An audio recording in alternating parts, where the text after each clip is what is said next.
प्रकाशन ग्रंथ से त्रीजा अधिकार पर अपने स्वाध्याय चाले से पेज नंबर 60 में 65 से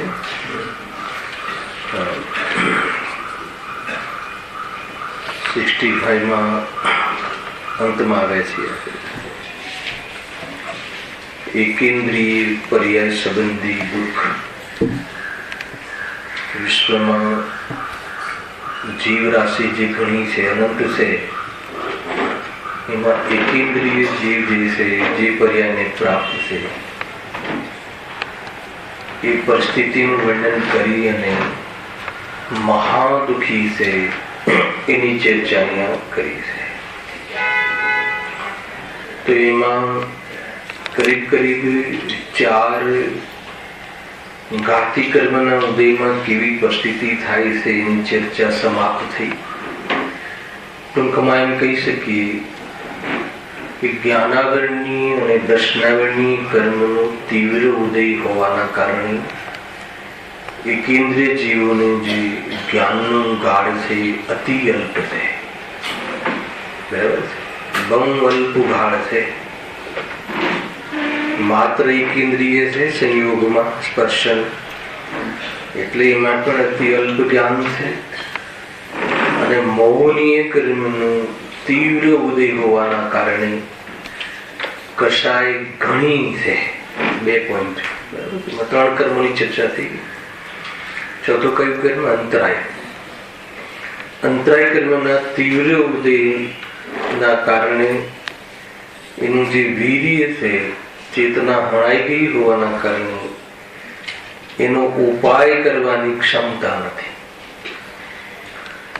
સહજ એ વાત ખ્યાલમાં આવે છે કે જેને આવી પરિસ્થિતિ હોય, ઈચ્છા તો ઘણી હોય, દુઃખના કારણ તો ઘણા હોય, દુઃખનું કારણ મોહ તો તીવ્ર હોય અને ઈચ્છાની પૂર્તિ કરીને અથવા ઈચ્છાના અભાવ કરીને જે પણ કોઈ એ સંબંધી સેન્સ ઉઘાડ બહુહીન હોય તો જીવ કેવો આકુલિત થઈ શકે છે એની ચર્ચા આપણે અનેક રીતે કરી આવ્યા। એ સમાપ્ત થયા પછી અઘાતી કર્મમાં પણ વેદનીય કર્મના ઉદયમાં પહેલી તો આત્માની પરિણતિની વાત કરી। હવે આ અઘાતી કર્મનું જે ઉદય હોય છે तो अघाती कर्म में पण एक बात अहींया कही कि मात्र मुख्य रूप थी तो पाप प्रकृतिओनो ज उदय होय छे। ये कही एकेन्द्रिय जीवनी बात छे। पुण्य प्रकृतिनो उदय तो बहु अल्प होय छे, जे बळवान होतो नथी। આગળ કે છે અને अघाती कर्मમાં પણ વેદનીય કર્મમાં અસાતા वेदनीय कर्म कहो के पाप कर्म कहो एनो तीव्र उदय होवाना कारणे एने जे संयोग में परिस्थिति बने छे एनु वर्णन आपणे ગયા વખતે ચર્ચામાં લીધું હતું। માત્ર એનું વાચન કરીને આપણે અનુસંધાન અર્થે પછી આગળ વિશે વાંચીશું। Page number 65। घाती कर्मों मुख्यपणे तेमने पाप प्रकृतिनो उदय से असाता वेदनीयनो उदय थता तेना निमित्तथी तेओ महादुखी होय छे। કેવી પરિસ્થિતિ થાય છે? વનસ્પતિ પવનથી તૂટી જાય છે, શીત ઉષ્ણતાથી અને જળ ન મળવાથી સુકાઈ જાય છે. આ બાહ્ય પરિસ્થિતિ. એનું એકેન્દ્રીય જીવન જે મળ્યું છે ને, એ જીવનમાં પણ કેવી પરિસ્થિતિ છે? જે એકેન્દ્રીય શરીર મળ્યું, ઝાડ ફૂલ આદિ જે પણ પૃથ્વી વાયુ આદિ, અને એમાં પણ અસાતા વેદનીય કર્મ એને સ્વયં બાંધેલા છે. રાત્રિમાં એના ખુલાસા થોડા થશે. તો એનો જે ઉદય થાય છે તો એમાં કેવી પરિસ્થિતિ થાય છે? કોઈ કેર કરવાની વાત જ નથી, એકેન્દ્રની વાત છે. કોણ કેર કરે? કોણ કાળજી લે? કાળજી લઈ કઈ રીતે શકે? વન જંગલોમાં જે અહીંયા બધા વનસ્પતિ, પૃથ્વી, વાયુ, જલકાયિક, અગ્નિકાયિક બધા જીવો હોય છે. અહીંયા મૂળ કહે છે કે વનસ્પતિ ત્યાંથી સ્ટાર્ટ કરી. પહેલા વનસ્પતિ લીધું, પવનથી તૂટી જાય છે, શીત ઉષ્ણતાથી અને જળ ન મળવાથી સુકાઈ જાય છે, સુકાઈ જાય છે. કોણ કેર કરે એને? અગ્નિથી બળી જાય છે, કોઈ છેદે છે, ભેદે છે, મસળે છે, ખાય છે, તોડે છે ઇત્યાદિ અવસ્થા થાય છે. એના વનસ્પતિ કાયની વાત કરી. એ જ પ્રમાણે યથાસંભવ પૃથ્વી કાય આદિમાં પણ અવસ્થા થાય છે. પૃથ્વી કાય આદિ, કાળની જગ્યાએ કાય. પૃથ્વી કાય, જલ કાય, વાયુ કાય. બીજું તો લાસ્ટ ટાઈમ પૃથ્વીને ખોદે છે, પથ્થરો તોડે છે, તોડાવડાવે છે, ડુંગરાઓનો કોન્ટ્રાક્ટ લે છે આ જીવ પથ્થરનો પેદાશ માટે, કાંકરીટ માટે. તો એ જીવોને કેટલું દુઃખ પહોંચતું હશે. એનો જન્મ જાણે આ માટે જ થયો હોય એવું લાગે આપણને. પૃથ્વી કાય કહો, જલ કાય એમાં પણ લીધું હતું, વાયુ કાય. વાયુ કાય કે વાયુમાં જીવનું છે, ફટાક દઈને આપણે પંખો ચાલુ કરી દઈએ છીએ, આ છે તે છે. થોડી પણ શરીરની આપણી એટલી આસક્તિ હોવાના કારણે બરદાસ્ત નથી થતી, ધડાક દઈને. તમને આ વાતનો ખ્યાલ આવવો જોઈએ ભાઈ કે સોનગઢમાં પંખા કેમ નતા રાખે? એકવાર પૂછવું જોયું હતું ગુરુદેવ. હે ને? આજે પણ નથી છે ચંદ્રકાંત, કેમ નતા? આ વાયુ કાંઈક એટલી કરુણા ગુરુદેવના હૃદયમાં. થોડોક પસીનો આવે, ગરમી તો ઘણી થતી હતી. સોનગઢમાં ગરમી ના હોય ને, ગુજરાતમાં ગરમી. બપોરમાં પણ પ્રવચન વગર પંખે, ખ્યાલ આવે છે? તો આ કન્સેપ્ટ છે એમાં. વાયુ કાંઈક જીવ છે ને, ફટાક દઈને બહુ રાજોની કરુણા, જ્ઞાનીઓની જીવ પ્રત્યે કરુણા. કરવટ ન બદલે રાત્રિમાં, અંતર મુહૂર્ત કાલ થી વધારે સોય નહીં. મુહૂર્ત કાલ સમજી લો, પોણો કલાક લઈ લો, એનાથી લેટે નહીં વધારે. લેટવાની વાત છે, ઊંઘવાની વાત નથી. ઊંઘવાને લેટવામાં ફરક છે, આડા ના પડે આપણી ભાષામાં. મુનિરાજ પોણા કલાકથી બી રાત્રિમાં કયા પ્રહારમાં? પિછલી રાતની કચ્છું શયન, સવારના પૂરી જે હોય ને સામાયિકના પહેલા, એવી લેટે ખાલી. અને ઊંઘ તો ગુરુદેવ કરે પોણી સેકન્ડ. આપણને માનવામાં આવે ભાઈ, પણ જયારે સુવે ને ત્યારે કરવટ, એક કરવટે સુતા હોય તો પાછું ના બદલે. કેમ ના બદલે? એમને કોણ જોવાનું છે? જીવોની મતલબ પથારી પથરાયેલી હોય છે કે કેવી રીતે કરવટ ન બદલે, બહુ આપણને પરિણામ ન આવે. વર્તમાનમાં જીવને આ વાત બેસે એવું કેવી રીતે ફરક શું પડી જાય છે? આપણને તો એવું લાગે. તો એટલી કરુણા હૃદયમાં. તો આ એકેન્દ્રિય જીવ હવે ત્યાં કીડી મકોડા તો દેખાતા ના હોય, પણ મેં તો જે એકેન્દ્રિય જીવોનું પણ સર્વગી ભગવાને કહ્યું છે ને, તો એ પ્રમાણે એમના ધ્યાનમાં આવે કે ના આવે? ભગવાને કહેલી વાત છે, કેવી રીતે ન માને એમ છે. તો એ કરવટ બદલવામાં તૈયાર નથી મળ્યા છે. તો વાયુ કાંઈક જીવનું છે, જલ કાંઈક જીવનું છે, એને પાણી વહાવી દેવું, આટલું જરૂર હોય તો વધારે લઈને ફેંકી દેવું. ગ્રસ્ત જીવનમાં જલ, વાયુ, અગ્નિ આદિ જે છે એનો ઉપયોગ એને એના વગરનું જીવન અસંભવ છે. પરંતુ જેટલું ઓછું હોય, તમને ખ્યાલ ને ગેસ અગ્નિ કાંઈક ગેસ ચાલુ કરો એટલે અગ્નિ કાંઈક જીવનમાં આવે, એ અગ્નિની ફ્લેમ અગ્નિ કાંઈક જીવે, પાછા બંધ કરો એટલે મરી જાય, ચાલુ કરો બંધ કરે એટલે મરી જાય. એટલે ખ્યાલ આવે છે કેટલી વિવેકથી યુઝ કરવું. પહેલા તો એનાથી નિવૃત્ત થવાય એવું સાદું જીવન આવે તો શાબાશ, પરંતુ ગ્રસ્ત જીવનમાં અગર એનાથી વગર ચાલે એમ નથી તો આપણને આ ખબર પડે તો કમસે કમ એટલા માટે આપણે ત્યાં દીવો સળગાવીને આરતી કરવાની મનાઈ થઈ. ઘણી વખત અગ્નિકાંડ આજે છે ને લાઇટ, એમાં બી અગ્નિકાંડ જીવ જ મસ્ત આપણે. અને એનું જે ઉત્પાદન છે ને, જે શું કહેવાય અગ્નિનું જે વીજળી પાવર હાઉસ જોયું તમે ઉત્પાદન, એટલે ઘણી વાર આપણે શું એટલી આળસ હોય છે ને, બહુ મોટો સેટ હોય તો ફોન કરી દે કે હું અડધો કલાકમાં પહોંચીશ, એસી ચાલુ કરી દેજે, ખ્યાલ આવે કે નહીં? તો એ બધાથી ટળી શકાય ને, એ તો બચી શકાય ને, એમ કેવું.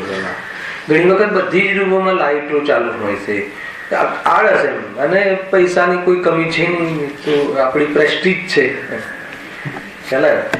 સેન્ટ્રલ એસી હોય, ખ્યાલ આવે, તો જે રૂમોમાં ના જોઈતું હોય ત્યાં પણ વીજળી પડે તો જીવોનો ખાત્મો બોલાવી જાય થોડીક ઠંડક માટે.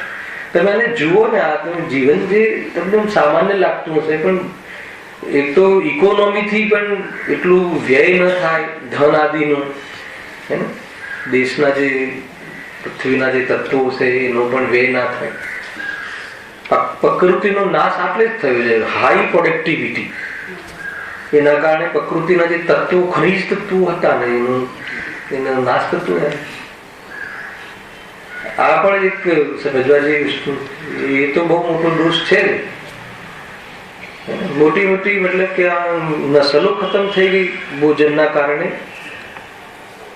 માંસાહારના કારણે, શોખના કારણે.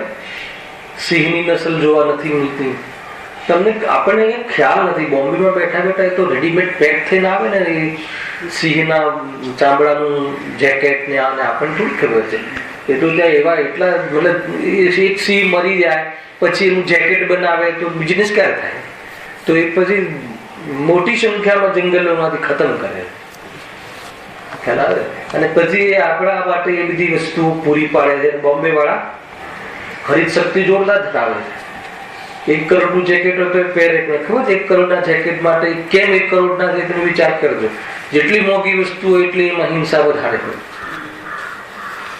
કેમ કે એની ઉપલબ્ધિ કરવા માટેનું જે છે ને, એને આપણને અહીંયા બેઠા બેઠા ખ્યાલ નથી આવતું. જેવી આ જેટલી બી સૌંદર્ય સાધનો છે જે બ્યુટી માટે, જે બ્યુટી પાર્લરોમાં અથવા જે ઉપયોગ થાય છે, જે શું કહેવાય ને, લિપસ્ટિક પણ શું કહેવાય, કોસ્મેટિક્સ, એની બનાવટો તમે જોતા કેન્દ્રીય તો ગણતરી જ નથી.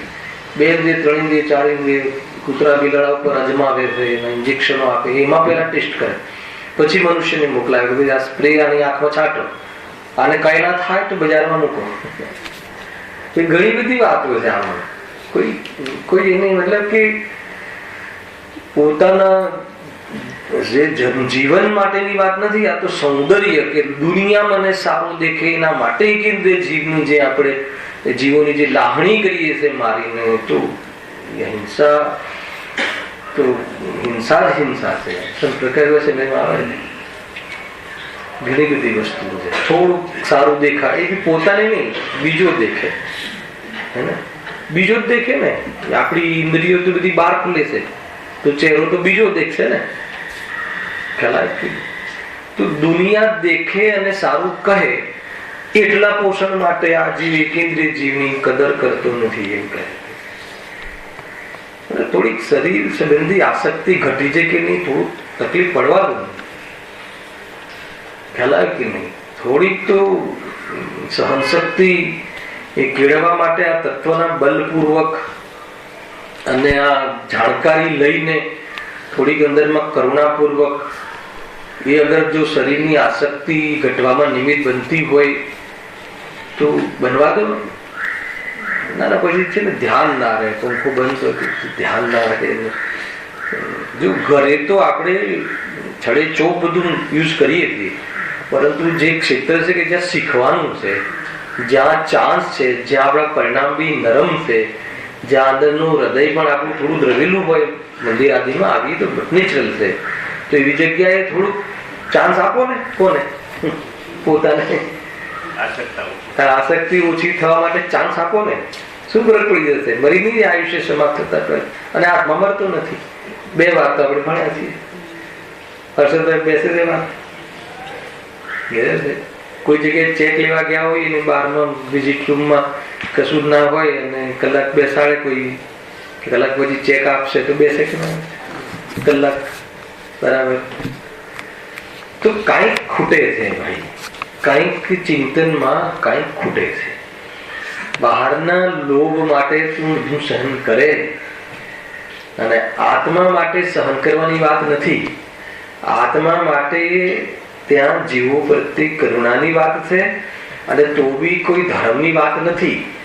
એવા હૃદયમાં હું ભગવાન આત્મા છું એ વાત સીધી બેસે.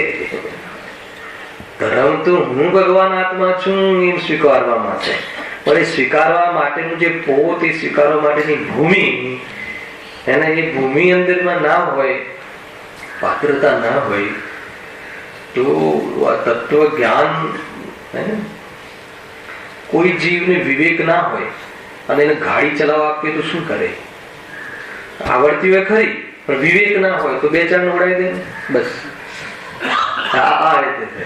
કોઈને વિવેક ના હોય અને રૂપિયા આપી દઈએ તો શું કરે? એમ કોઈને વિવેક ના હોય અને જ્ઞાન ઘણું હોય, સમજમાં આવે ને, તો એનો મિસયુઝ કરે. બધી જ રીતે સાંભળ્યું, સમજ્યું.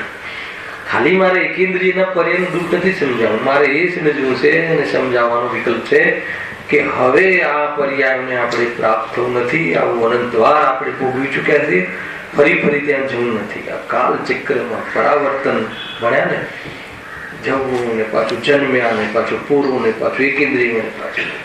ક્યારે આનો થંભાવ આવશે? આ પરંપરા ક્યારે તોડી જન્મેલી? એ કીધું ને આપણે સભામાં, ત્યાં પ્રાર્થના સભા, પરંપરા તોડવી જરૂરી છે ભાઈ.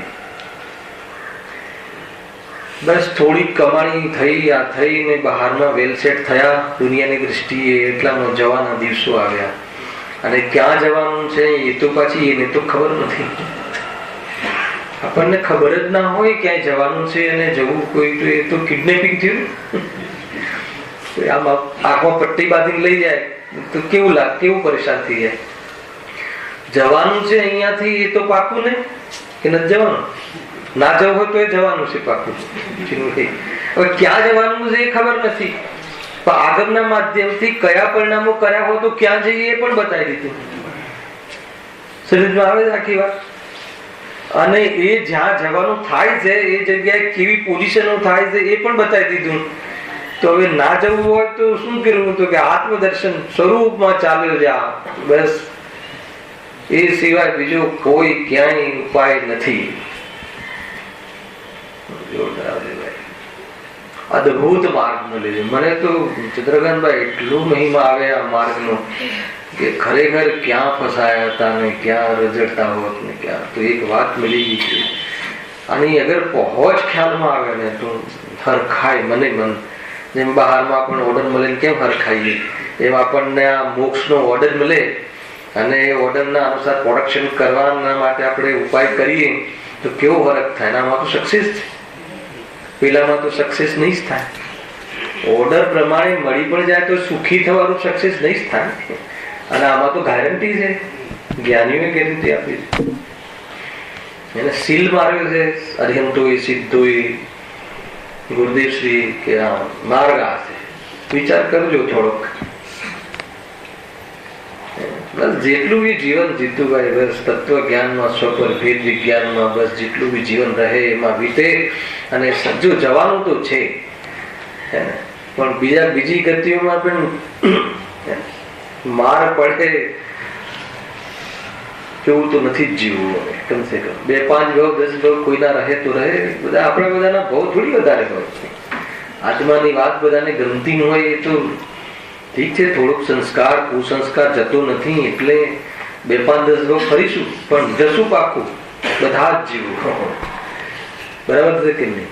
જનરલ સ્ટેટમેન્ટ છે. શું કામ ના જાય? આત્મા ગમતું હોય જો ક્યાં આવે આપણે.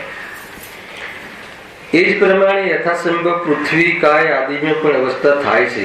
એ અવસ્થાઓ હોવાથી એકેન્દ્રિય જીવો મહા દુઃખી થાય છે. આગળ લખ્યું છે. જો તમને ન સમજાતું હોય તો પંડિતજીની એટલી વિચક્ષણ બુદ્ધિ છે તો અહીંયા લખ્યું છે જેમ મનુષ્યના શરીરમાં પણ એવી અવસ્થાઓ થતા દુઃખ થાય છે તે જ પ્રમાણે તેમને પણ દુઃખ થાય છે. કેટલું સરસ. તને દુઃખ થાય છે, બરાબર? ધ્રુવ, આપણને કોઈ લાફો મારે, કોઈ આગળ ખેંચે, કોઈ આ કરે, દુઃખ થાય છે ને? તો પછી આપણે ફૂલ ચૂંટીએ તો એને દુઃખ થાય ને? કેટલું શાંતિથી સમજાવે, બરાબર કે નહીં? તો પછી એનું કોઈ પ્રયોજન બી નથી, એનાથી આપણું જીવન પણ નથી, એનાથી કોઈ આપણી કોઈ લિવિંગ લાઈફમાં કોઈ ફરક બી નથી પડતો, તો પણ આપણે કામ ખાલી એમ જ ટાઈમ પાસ. ખરેખર ટાઈમ પાસ એમ જ. જાણે ઘણો ઉપયોગ હોય આનો, મતલબ કે આયુષ્ય બહુ મોટું લઈને આવ્યો હોય અરબો વર્ષોનું, અરે તો બી એમાં જતું રહ્યું. અરબો વર્ષ જતા રહ્યા. ખ્યાલ આવે કે નહીં? 5-25 વર્ષ નહીં બગીચો બનાવવાનું સ્ટાન્ડર્ડ રાખવું, અને સ્ટાન્ડર્ડમાં તારું સ્ટાન્ડર્ડ એવું થઈ ગયું કે કોઈ જીવ ના માને.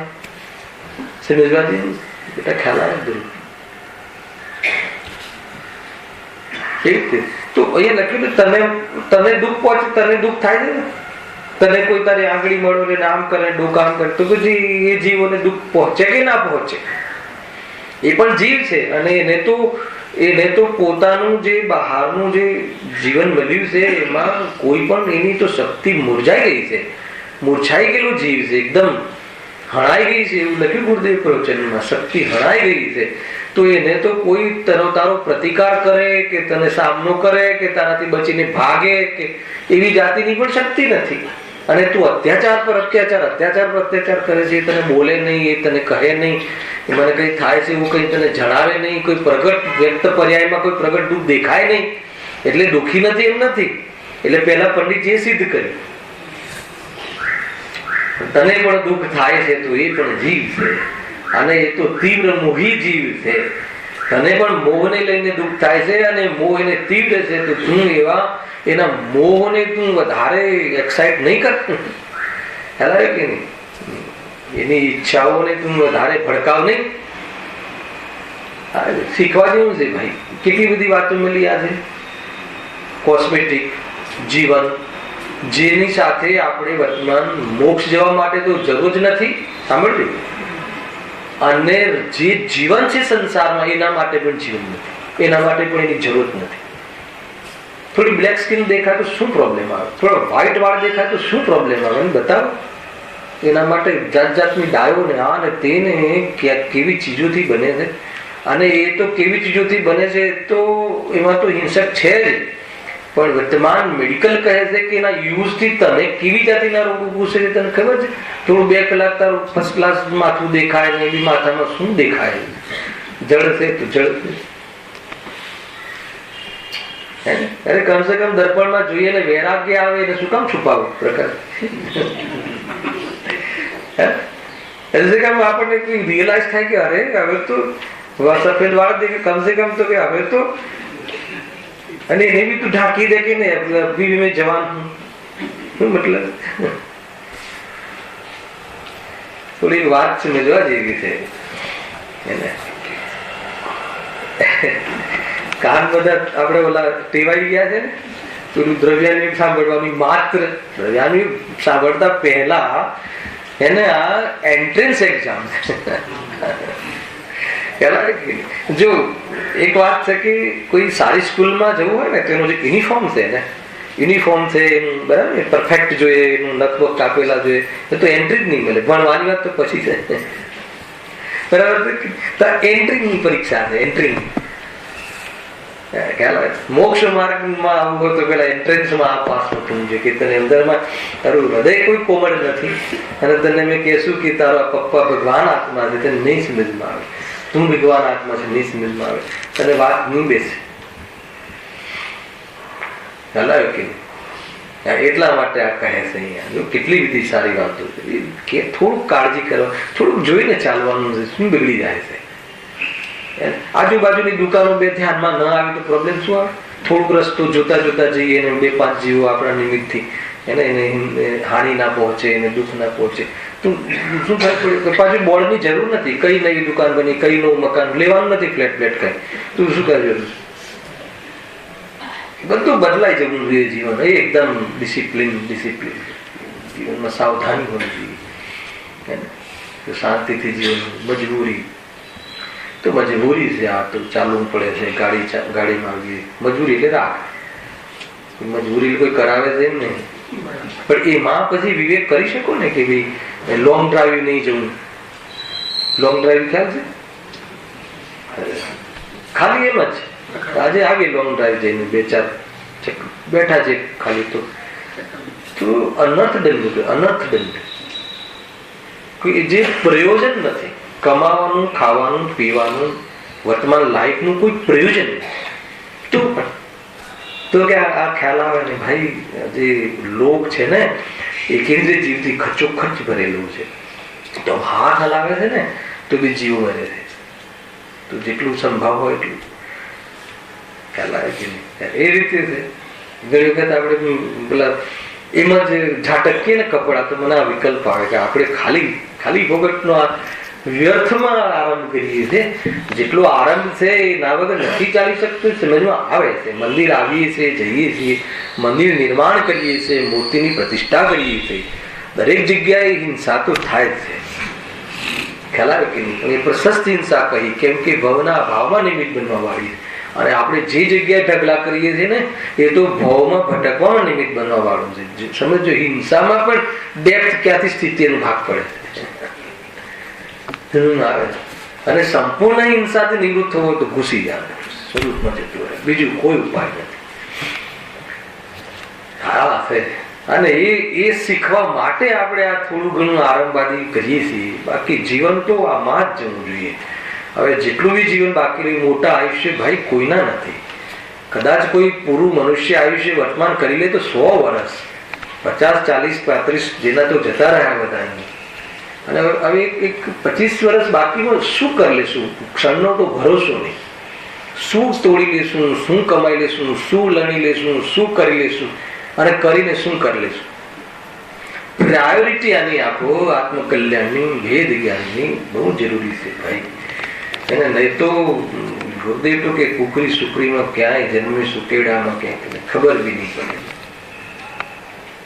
જ્ઞાની જે કહી ગયા ને ચંદ્રકાંતભાઈ, એ ડાયલોગ નતા. હૃદયની અંદરમાં મતલબ કે કરુણા એને બળતરા હતી, જીવો પ્રત્યેની બળતરા હતી. એને શું કરે?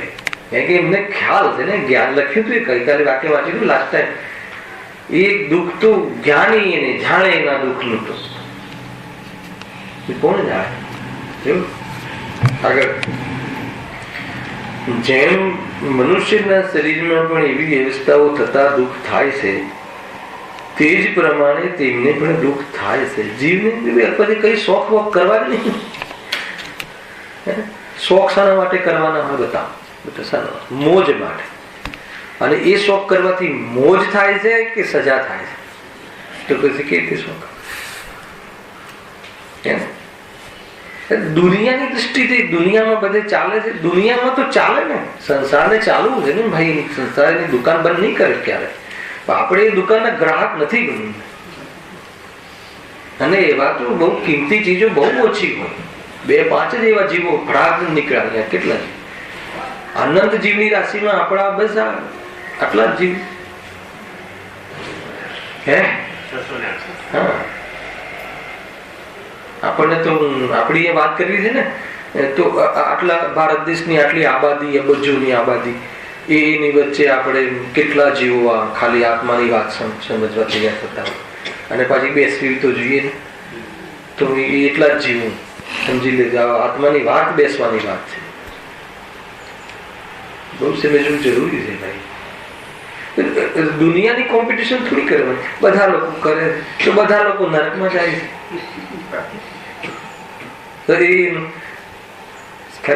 મતલબ કે કોઈનો વાદ લેવા તો ઊંચા લેવા ને. મોક્ષે ગયા, આ મોક્ષે ગયા, અહીંયાથી આટલા કરોડ મોક્ષે ગયા, તો એ નથી વાંચવું આપણે, એ નથી સમજવું. એટલે ફાલતુમાં જે હિંસા થાય છે, સર્વ હિંસાનો અભાવ થાય, ટાર્ગેટ તો એ છે, પરંતુ એવો પુરુષાર્થ ન ચાલે ત્યાં સુધી જે પણ હિંસા હશે એમાં જેટલી કટોતી થાય સંભવ હોય એટલી. જેમ કે આપણે ખુરશી લઈએ ને, તાકાત દીધે યુવાન છે તો એ ખસેડી લે. પ્રમાદ એટલે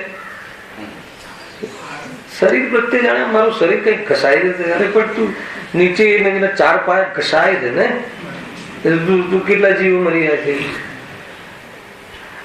ઘરની અંદર ડિસિપ્લિન હોવી જોઈએ.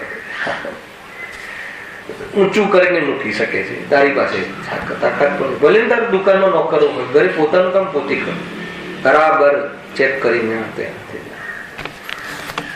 અને એમાં તો કોઈ જરૂર ખાલી મેજ ખેંચી લે, ટેબલ ખેંચી લે, આ ખેંચી, ચલો એકવાર ફર્નિચર બનાવી દીધું, ઘર બનાવી દીધું, હિંસા તો કરી દીધી, પણ હવે જે રૂટીન હિંસા થાય છે એની અંદર તો જીવન પવિત્ર બની શકે કે ના બની શકે? તમને એવું ના લાગવું જોઈએ કે આ રાત્રિનો વિષય છે, અત્યારનો વિષય છે, ધ્યાન રાખજો.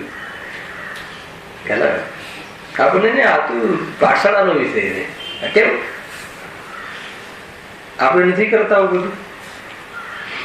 જો હવે સ્પર્શન ઇન્દ્રિય તો તેમને છે, એ અવસ્થાઓનું જાણ પણ ફરીથી જેમ મનુષ્યના શરીરમાં પણ એવી અવસ્થાઓ થતા દુઃખ થાય છે, તે જ પ્રમાણે તેમને પણ દુઃખ થાય છે. એ અવસ્થાઓનું જાણ પણ એક સ્પર્શન ઇન્દ્રિય દ્વારા થાય છે. હવે સ્પર્શન ઇન્દ્રિય તો તેમને છે, અવસ્થાઓનું જાણવું, તોડવું, ફોડવું, ચૂંટાવવું, એ બધું સ્પર્શન ઇન્દ્રિયનો વિષય છે, હે ને? કોઈ ચીટીઓ ભરે તો સ્પર્શન ઇન્દ્રિયનો વિષય છે, અને એને એ ઇન્દ્રિય છે એટલે એને એના જ્ઞાનમાં આવે છે અને કસાય બહુ છે, એટલા માટે એનો ઉપાય છે ને, એટલે દુઃખી થાય, દુઃખી થાય, એને ફિલિંગ આવે છે, એમ કે એને ફીલ થાય છે. તમે એને કઈ ગાળ આપો તો એ સાંભળતું નથી, એ બરાબર છે, ઝાડ ખેલાય કે પણ બોલો વાણી પણ સ્પર્શાય છે. શાસ્ત્રો લખ્યું છે, તમે કોઈ ગાળ આગળ, કોઈ ઝાડ આગળ જોરથી ગાળો બોલો સુકાઈ જાય, હે? એ તો અલગ સ્પર્શથી. આ તો તમે જોરથી તમે કશાય કરો, નિમિત્ત સંબંધ એવો છે. એને કાન નથી, સ્પર્શ રસ ગંધ વર્ણ્યમાં ખાલી સ્પર્શ ઇન્દ્રિય છે, પણ વાણીનો સ્પર્શ, હેલા ને, એવી વાણીનો સ્પર્શ તો એ લખ્યું શાસ્ત્રોમાં, આવું પણ લખ્યું છે, વાંચજો તમે ખોલી. તમારી આજુબાજુ ઉગેલા ઝાડ ફૂલ પ્રેમાર્થમો વર્તન રાખો, ખીલેલા રહેશે. હેલા કે નહીં? તો જીવો છે ભાઈ, એ કેન્દ્ર જીવ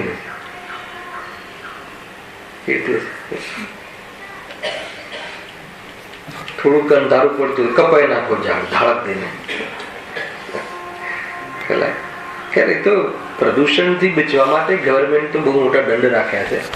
તમે ઝાડ કાપો ને તો એક મનુષ્યને મારવા કરતા વધારે સજા આપે છે આ લોકો. કેમ ખબર છે? એમને શ્વાસોશ્વાસ પછી કોણ સારું કરે? ઝાડ ફૂલથી જે અંગારવાયુ પ્રાણવાયુનું જે છે પ્રોસેસ, પ્લસ જે પ્રદૂષણ રહિત વાતાવરણ કરવામાં નિમિત્ત બને છે, ઝાડ તો ઉપકારી થયું છે. ભાઈ બહુ બધું વિચાર કરું. આ તો આપણને તો ચૈતન્ય શક્તિ જોઈને આપણે એના તરફથી નિવૃત્ત થઈએ. આપણે કોઈ આપણા સ્વાર્થ વૃત્તિથી એનાથી બચાવવાની વાત નથી. જૈન ધર્મનો કન્સેપ્ટ અલગ છે. અહીંયા જે બચાવવાની વાત છે ને, એ આપણે પોતે પરિણામોથી બચવાની વાત છે, અને એ જેને ચૈતન્ય શક્તિ જોઈને વાત છે. આપણે એનાથી આપણો લાભ થાય છે એ માટેની વાત કરીએ નથી. જે વડે અવસ્થાઓને જાણી મોહવસ્તી તેઓ મહાવ્યાકુળ થાય છે. આવ્યું ને? એક ઇન્દ્રિય છે, એને પણ એની સેન્સ છે, એટલી તો છે, ભલે એટલી છે, પણ એમાં એને આ બધી ફિલિંગ આવે છે. તડકો, છાયડો, ટાઢ, ઠંડી, એ બધું એને તૂટવું ફૂટવું, એ બધું સ્પર્શન ઇન્દ્રિયનો વિષય છે. અને એને એક ઇન્દ્રિય તો છે એટલે એના જ્ઞાનનો વિષય બને છે, અને મોહ ગણો છે એટલે દુઃખી થાય. દુઃખી થવાની પાછળ મોહ કારણ છે, એકત્વ વૃત્તિ. આ ધ્યાનમાં રાખજો. પછી આગળ શું લખ્યું? પરંતુ તેમનામાં ભાગી જવાની, લડવાની કે પોકાર કરવાની શક્તિ ન હોવાથી અજ્ઞાની લોક તેમના દુઃખોને જાણતા નથી. હા, આવી ગયેલું છે. અજ્ઞાની લોકો તેના દુઃખોને જાણતા નથી. જ્ઞાની જાણે છે, જ્ઞાનીને ખ્યાલ છે. ખ્યાલ આવ્યો. ચાલતા બરાબર શીખો, બેસતા બરાબર શીખો એમ કહે છે. હા, ખ્યાલ આવ્યો. ગજબ છે. ચાલવાનું, ઉઠવાનું, બેસવાનું બધું શીખવાડે છે જૈન ધર્મે. કેવી રીતે ચાલવું, કેવી રીતે ચાલવું, કોઈ જીવને આપણા નિમિત્તથી ઈજા ના પહોંચે એવી રીતે ઉઠવું, બેસવું, ચાલવું. બસ આનું નામ છે ડિસિપ્લિન, આનું નામ છે વિવેક. ખ્યાલ આવે? બહુ અરે સંઘી પંચેન્દ્રિય જીવને છોડતો નથી. આ જીવ મંદિરમાં જાય તો જાણે એવી રીતે પેલી ભીડ હોય પાછળથી ભગવાનનું ખાલી તમે મંદિર છે એમ એટલું જ્ઞાનમાં આવી, ભગવાનને જ્ઞાનમાં લેવાના છે, આંખોમાં નહીં. આ પોળો થઈને પહેલું જ બેસી જાય તો પછી પાછું કોઈનું પગ અથડાય, આ થાય ને તે થાય. એકદમ આગળ બેસી જાય ને પૂજાના પાટા લઈને, દુનિયા લાગે, દુનિયા જોવે કે આ ધાર્મિક છે. અનનેસેસરી રાત્રિમાં પ્રદક્ષિણા નહીં કરવી. જેટલો આરંભ ઓછો થાય, જેટલો આરંભ ઓછો થાય. વગર ફુગટના ઘંટ ધાડ ક્યાંથી ઘુસાડી દીધો અભિષેકના ધડાધડ ધડાધડ ધડાધડ. એના નાદથી આગળ પાછળના જીવો ખતમ થઈ જાય. છે નહીં. આ તો બસ આ તો કેવું છે, તમે જીવોને જેટલું તમે ક્ષેત્ર આપો ને, જેટલું ફિલ્ડ આપો ને, સ્ટેજ આપો ને, વધતું જશે, વધતું જશે. બધું ઘૂસી જશે ધીરે ધીરે. ખ્યાલ નહીં તમને. પંથ બદલાઈ, હિન્દુ મંદિર લાગશે. દૂરથી એવું લાગે કે જાણે એવું. આપણે બહુ સાયલેન્ટ નું કામ. શાંતિમાં મન નિમિત્ત બને છે, મનની શાંતિમાં પણ બહારની શાંતિ, અને બીજા જીવોને પણ એના જીવનમાં નિમિત્ત બને છે. આપણી શાંતિ, આપણું જેટલું બી મતલબ જેટલા બી આરંભ ઓછા હોય મંદિરોમાં, બહુ ધ્યાન રાખવાનું. એ પ્રમાણે ઘરમાં એનો અહીંયા શીખવું ને ઘરમાં અપનાવવું. ખ્યાલ આવે? ધડ ઘંટ મારે છે ને લોકો છે નહીં, સ્વરૂપ જ નથી. મેં વચ્ચે બતાવ્યું હતું, એ તો પેલા દેશમાં ફળીમાં ભાઈ પૂજા ચાલુ થઈ ગઈ, એક વાર ઘંટ મારે તો ધીરે ધીરે બધામાં ઘૂસી ગયું. કઈ હોય તો વગાડો, કઈ હોય તો વગાડો. વગાડવાનું ફાવે છે આને. લગ્નમાં વાજા વગાડે એટલે અહીંયા વાગવું જોઈએ. લગ્નમાં રાગ કોશિશ કરે એટલે અહીંયા બી ધમાલ કરવી જોઈએ. છે નહીં. શાંતિથી શું કહેવાય, ચામર ઢોળો 2-3 વાર શાંતિથી બેસીને પૂજન આદિ કરો. નાચો નચાવો નહીં. નાચવા નચાવવાનો માર્ગ નથી. ખેંચીને લાવે, આ નાચે, ટ્રસ્ટી નાચે, બાપા નાચે, આ નાચે. શું જાય? પેલા ના નાચવું હોય તો નાચે, પેલા શરમ આવતી હોય તો નચાવે. કે ઘેર તો બહુ નાચે છે, એ નાચ છે નહીં. સ્વરૂપ નથી. શાંતિથી બેસવા દે છે. ખ્યાલ આવે કે નહીં? છે નહીં આવશું. અરે એને પરિણામ નથી આવતું. શાંતિથી વિચારે છે, ભેદ જ્ઞાન કરે છે, ભગવાનની મુદ્રા નિહાળે છે, મજા લઈ રહ્યો છે. લેવા દો ને શાંતિથી. થઈ કે તમારું મન આવી ગયું હોય તો ઇન્દ્ર નાચે છે, 1000 આંખો બને તેમ છે. કે નહીં? આ બધું વિચારવા જેવું છે. ટૂંકમાં કન્સિડર કરવામાં નથી આવતું. આ બધું આપણી વિકૃતિ વધતી જાય છે. ઉજવણી વધારવાના નિમિત્તે ઉત્સાહથી અતિ ઉત્સાહમાં શું કરી લે છે જીવને ખ્યાલ નથી આવતો. શાંતિથી 1 જણ આવે, 2 જણ આવે, પ્રક્ષાલન કરે પ્રભુને. એને શાંતિથી કોઈ બહુ મોટા મહોત્સવ નથી. 100 જણ ટોયલીઓ લઈને અભિષેકો કરે માર્ગ નથી. આ ખ્યાલ આવે? ખરેખર આ છે. પ્રતિમાની સફાઈ થી 2 જણ કરે. 14 હોય તો પાછો ત્યાં 14 છે. મારે રહી ગયો અભિષેક તો પાછો પાણી ઢોળાવ છે નહીં. અંગ નથી પૂજા, અભિષેક હે પ્રક્ષાલન છે માત્ર સફાઈ. એ તો પ્રક્ષાલન બી એમાં આપણા ભાવો એમાં લાગે એટલે એટલી પ્રવૃત્તિ થોડી લીધી છે. અર્ચના આદિમાં, આપણી જીનવાણી આદિમાં, પૂજન બુકોમાં. બાકી એવું સ્વરૂપ છે. હે માત્ર સફાઈ કરી લેવી, બાકીની પ્રતિમાઓ સફાઈ કરી લેવી. અને બસ વધારેમાં વધારે ધ્યાન ભેદ જ્ઞાનમાં. હિંસા થાય છે, પાણી ઢોળાય, નીચે ઢોળાય, ચોખા ઢોળાય. હું તો હિંસાના પ્રકરણની વાત કરું છું. બહુ હિંસા થાય, એટલી બધી કીડીઓ ઉઠી પડે. કોણ એરિયા સમિતિ પૂર્વક ચાલવાનું છે? એ તો મુનિરાજના ધર્મમાં લખ્યું છે, એટલે આપણા માટે થોડું લખ્યું છે. એવું છે, નિયમ પૂર્વક એરિયા સમિતિ હોય છે, આપણે એની પ્રેક્ટિસ કરવી જોઈએ. પ્રદક્ષિણા ફરતા ફરતા એક એક જમીન માપીને ફરો. બરાબર, ભગવાન તો જ્ઞાનમાં છે, નજર પડે, જમીન જુઓ, જમીન શોધો, ખ્યાલ શાંતિથી ખૂણામાં જઈને બેસો. માર્ગ ભાઈ વિતરાગતાનો છે, માર્ગ અહિંસાનો છે, માર્ગ ફેલાવવાનો નથી, ન ઉપયોગના ફેલાવવાનો છે, ને પ્રવૃત્તિના ફેલાવવાનો છે, સંકેલવાનો માર્ગ છે. મંદિરમાં બી ઘરની પ્રવૃત્તિઓ સંકેલી તો મંદિરમાં પ્રવૃત્તિઓ વધારી દીધી. સંકેલવાનો માર્ગ છે, સમેટવાનો માર્ગ છે. ઉપયોગને સમેટો, એના નિમિત્તથી થતી પ્રવૃત્તિને સમેટો. શાંતિથી 10-12 પૂજાઓ કરવાની જરૂર નથી, શાંતિથી મન બન્યું રહે. વળી કદાચિત જો શું લખ્યું, કિંચિત સાતા વિજ્ઞાનનો ઉદય તેમને હોય છે, પણ તેને બળવાન હોતો નથી. શું કહ્યું?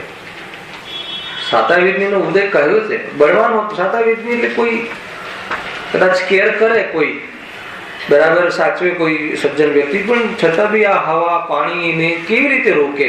વનસ્પતિ આને તોડવા તૂટવા, એમાં ઢોર ઘૂસી જાય, અવિવેકી, ક્યાંથી ભેટ પડવાનું? એટલે એનો કોઈ બલવાન હોતો નથી. હવે બાકીના 3 કર્મમાં સામાન્ય વાત કરીને ઉડાવી છે, આપણે વાંચી લઈએ છીએ. આ કોની વાત ચાલે છે? એકેન્દ્રી કર્મ. કેટલી વાત પતી? 4 ઘાતી કર્મના ઉદયમાં થતી પરિસ્થિતિ પતી. અઘાતીમાં વેદનીય મુખ્ય હતું, એમાં બી અસાતા વેદનીયનો ઉદય પુષ્કળ હોય છે. એમ કહી શકીએ કે એકમાત્ર અસાતા વેદનીયનો જ ઉદય મુખ્ય હોય છે. સાતા વેદનીય તો ક્યારેક કોઈ જગ્યાએ હોય, કેર લેતા હોય, પરંતુ એ કોઈ એનો ઉદય બળવાન નથી. ભલે આપણે મનુષ્ય કોઈ એવા જીવો એની માટે વ્યવસ્થા કરે, પણ પ્રકૃતિના અંતર્ગત એને એવી જાતિના ઉદયો આવે છે કે બસ જેવલા શું થાય, ભૂકંપ આવે ને આવે, પથ્થર એક એકદમ જેવું ઉછળી વાત થાય. હવે આયુ કર્મ લીધું છે, નામ કર્મ અને પુત્ર કર્મ. સામાન્ય વાત વાંચી લઈએ. આયુ કર્મના ઉદયથી એકેન્દ્રીય જીવોમાં જે અપર્યાપ્ત જીવો છે, તેમના પર્યાયની સ્થિતિ તો એક ઉચ્છ્વાસમાં અને 18 ભાગ માત્ર જ છે. ખ્યાલ આવ્યો કે નહીં? આજે કહ્યું ને અપર્યાપ્ત જીવો. ભાઈ ડોક્ટર આવે કે નહીં તમારે? ડોક્ટર આવતા નથી. પ્રશ્ન પૂછેલો ને પ્રાણો ને પર્યાપ્તિ. અપર્યાપ્ત જીવ, અપર્યાપ્તિ ખ્યાલ છે ને? 6 પર્યાપ્તિ કહી.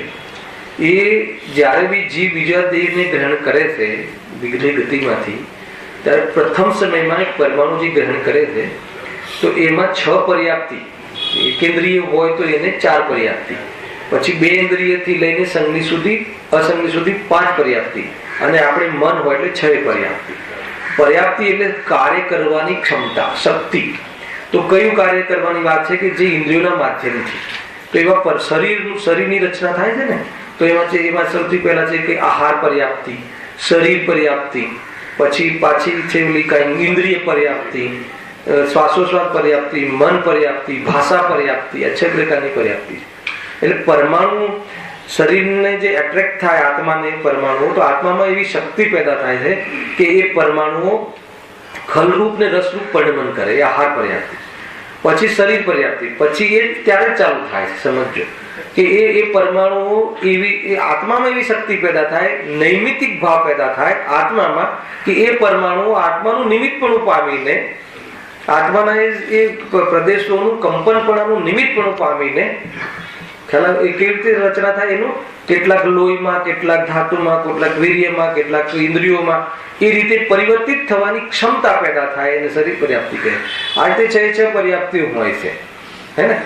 પછી ઇન્દ્રિયો પર્યાપ્તિ, કે જે કાન હોય તો કાનની બાજુના જે પ્રદેશો છે, એ કોઈ કાનવાળું પ્રાણી હોય, જીવ, એમાં જવાનું હોય, તો એ પ્રદેશોમાં સાંભળવાની યોગ્યતા પેદા થાય, અને એમાં નિમિત્ત બને એ પરમાણુઓ. એટલા ખ્યાલ આવે ને?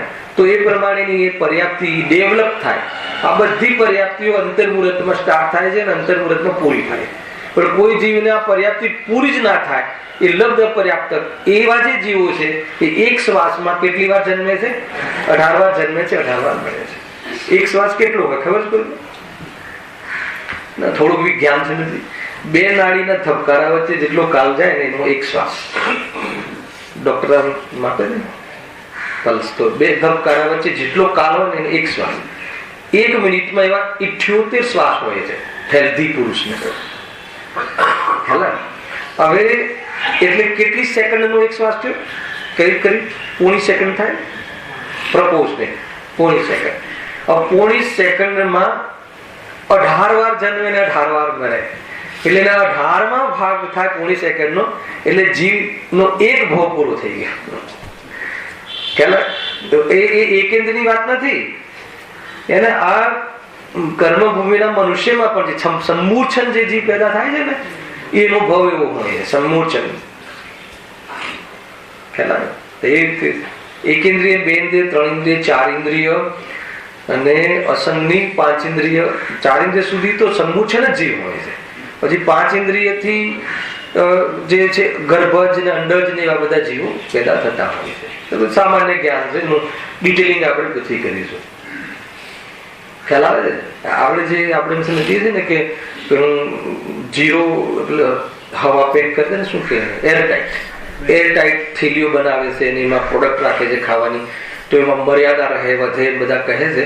પણ એ ભાઈને ખબર નથી કે એક સમૂર્છન રીતે પણ જીવવાની પ્રક્રિયા છે. એટલે એમાં કોઈ મા બાપની જરૂર નથી હોતી. વાતાવરણ એમાં રહેલી છે, ત્યાં કઈ કઈ હવા તો હોય જ. એ તો જીરો તો સામાન્ય જીરો થતું જ નથી કાંઈ. તો ત્યાં એની પોતાની જે ભીનાશ હોય છે ને, પદાર્થની પોતાની જે હોય એને લઈને શું થઈ જાય છે? ત્યાં જીવ ઉત્પન્ન થઈ જાય છે. સમૂર્છન જીવ અંદર પેકેટમાં જે તમે લઈને આવો છો બજારથી કે જીરો પેકેટ થઈ ગઈ. એટલે આપણે ત્યાં જે પદ્ધતિ છે ને, શું કહે, ચરણામ યોગની વાતો પણ થોડી છે. એને કાચી વસ્તુ ખાવાનો નિષેધ કર્યો છે. તમે શેકી નાખો ને કડક થઈ જાય. આજે તપાવવાની ને બધી જે જૂના જીવોની આપણે જે પુરાના આપણા ઘરના લોકોની જે પદ્ધતિ છે ને એ તપાવવા પાછળનો આ લોજિક છે.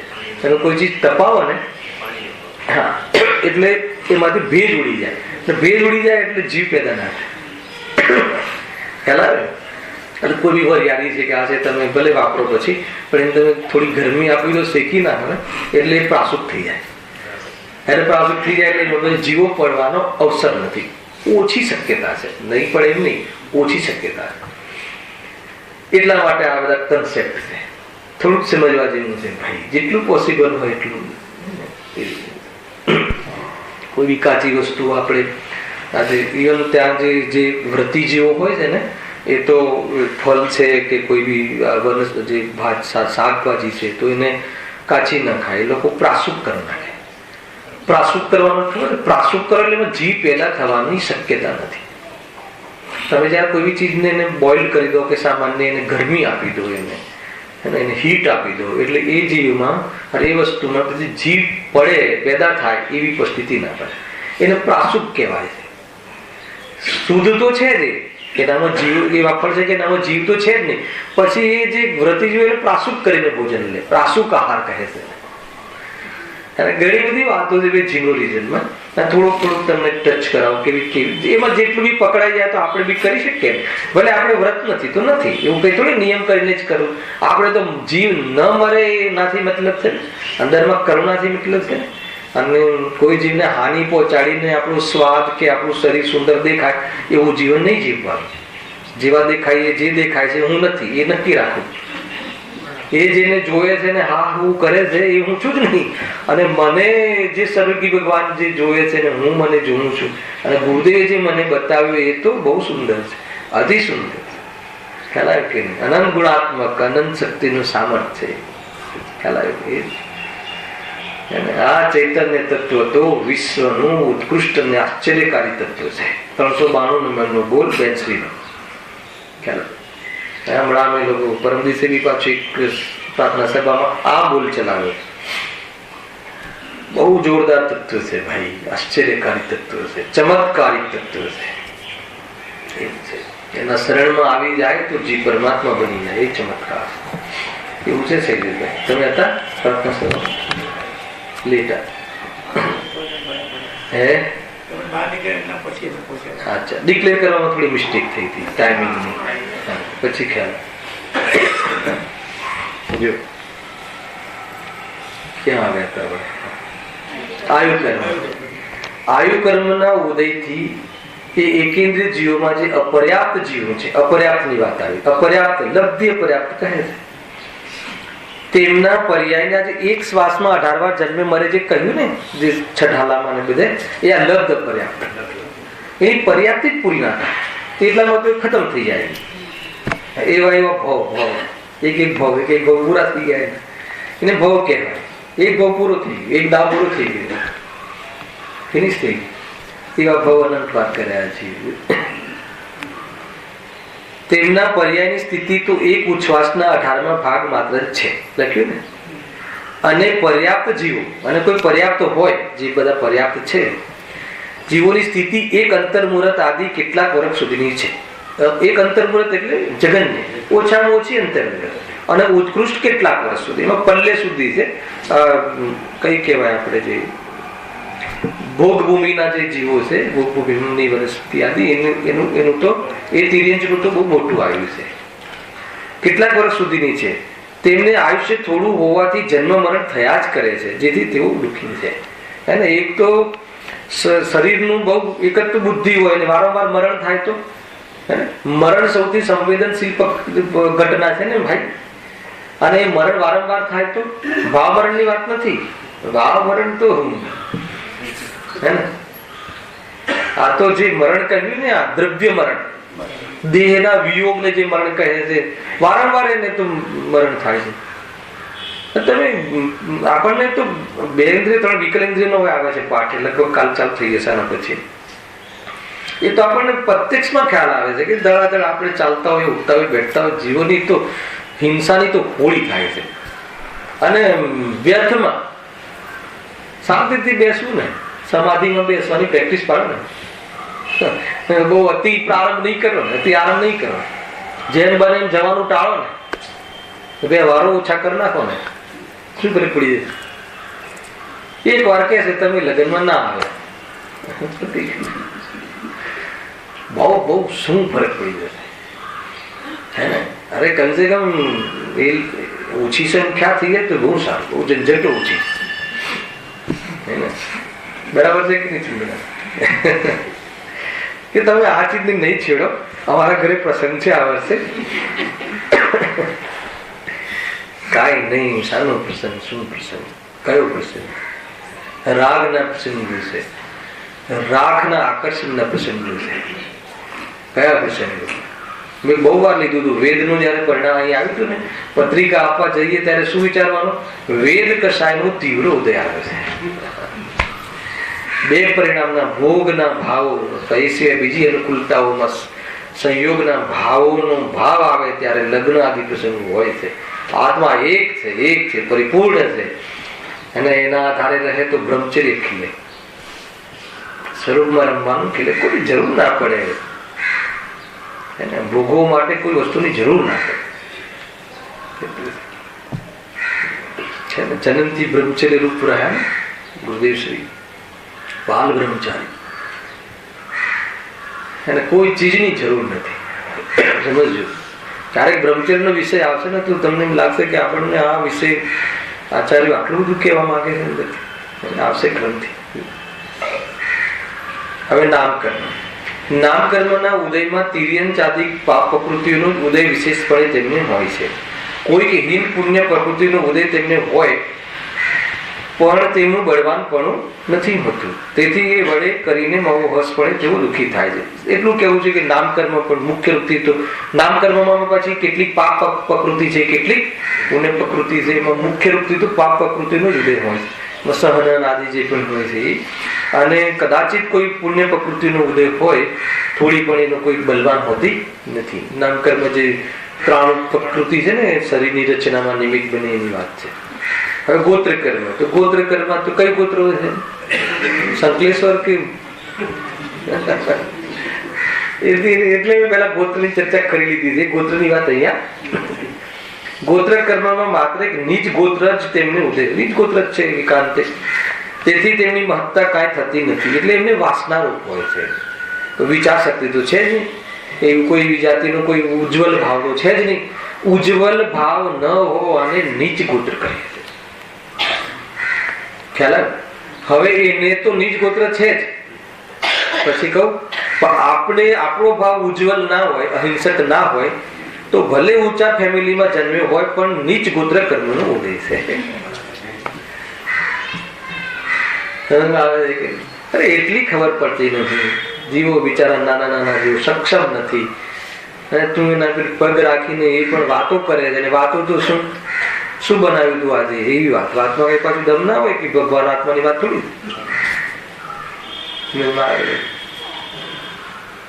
ફર્સ્ટ ક્લાસ લીલોતરી પર બેસે બગીચામાં અને ભગવાન આત્માની વાતો કરે કે મૂર્ખ છે, તને ખબર નથી ઉઠે. શ્રીમાં આવે છે કે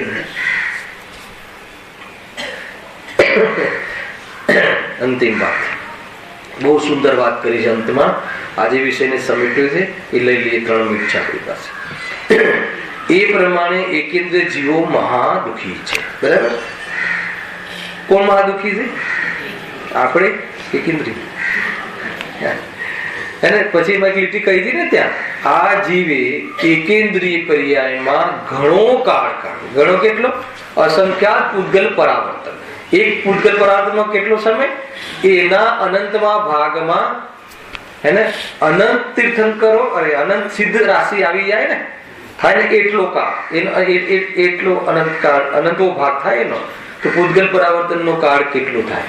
ચર્ચાઓ પહેલા કરી ચુક્યા છે આપણે વિષય. આ સંસારમાં જેમ પાસા આવજો, બહુ મસ્ત. હવે આપણું જીવન કેટલું એ બતાવે છે.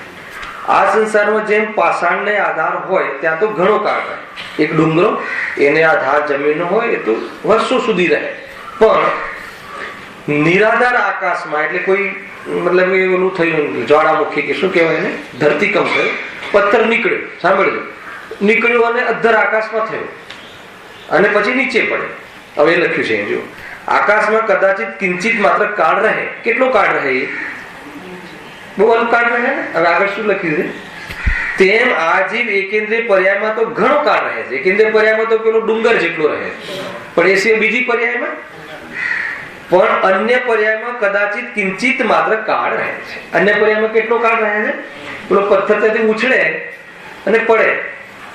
અન્ય પર્યાય એટલે કઈ? આપણે આજે પર્યાયમાં એક ઇન્દ્રિયના આયુની સામે એક ઇન્દ્રિયમાં ઘણો કાળ રહે, ભલે જન્મે મરે એમ કરીને એક ઇન્દ્રિયમાં ઘણો કાળ રહે. એ ઘણા કાળની સામે આપણું આ મનુષ્ય આદિ બીજું જે બેથી લઈને સંગની પંચેન્દ્રિયનું જીવન, એ પથ્થર ઉપરથી આવીને નીચે પડે એટલો સમય આપણી પાસે છે. એટલે ગુરુદેવ એને શું કહ્યું હતું? હે ને, વીજળીના ઝબકારે સોયમાં દોરો પરવી લેવા જેવું છે.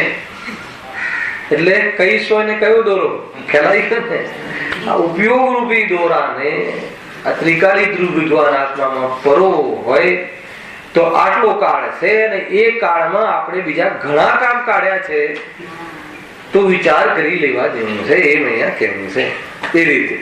પણ અન્ય પર્યાયમાં કદાચિત કિંચિત કાળ માત્ર રહે છે, માટે આ જીવ સંસાર અવસ્થામાં મહાદુખી છે. એમ કહીને એકેન્દ્રિય પર્યાય દુઃખની ચર્ચા સમાપ્ત થઈ. કાલે વિકેલેન્દ્રિય ચર્ચા આગળ. સહેજાનંદ